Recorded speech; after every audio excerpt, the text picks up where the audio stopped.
आशा की किरण।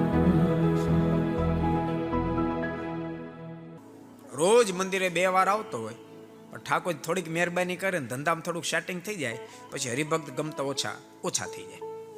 અને ઈથી વધારે થોડીક મહેરબાની કરે, ઓડીમાંથી ટોયોટા સુધી પોગે, અલ્ટોમાંથી ટોયોટા સુધી પહોંચે, પછી સાધુ ગમતા બંધ થઈ જાય. એમાં ખબર પડી તમને?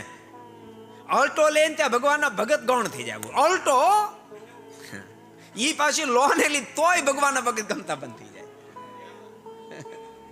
અને એમાં ટોયોટા સુધી પહોંચે પછી સાધુ ગમતા બંધ થઈ જાય, અને ઓડી સુધી પહોંચે પછી ભગવાને ગમતા બંધ થઈ જાય. અને એમ માને હવે મારે કોઈની જરૂર નથી.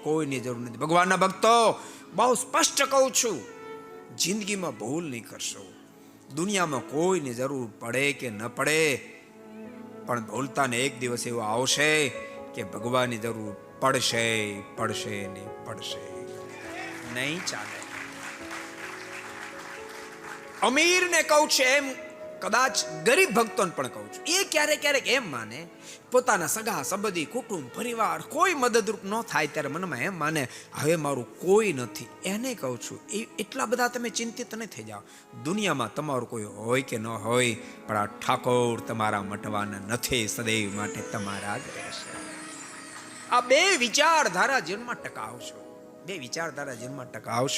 તો જીવનમાં ક્યારે આપત્તિ વિપત્તિ આવશે ને, કદાચ આવશે ને તો પણ માખણમાંથી મોળો નીકળે એમ તમે પાર ઉતરી જશો. को पसंद आया हो तो लाइक करें और शेयर करना मत, बेल आइकॉन पर क्लिक करना मत भूलिए लेटेस्ट वीडियो सबसे पहले पाने के लिए.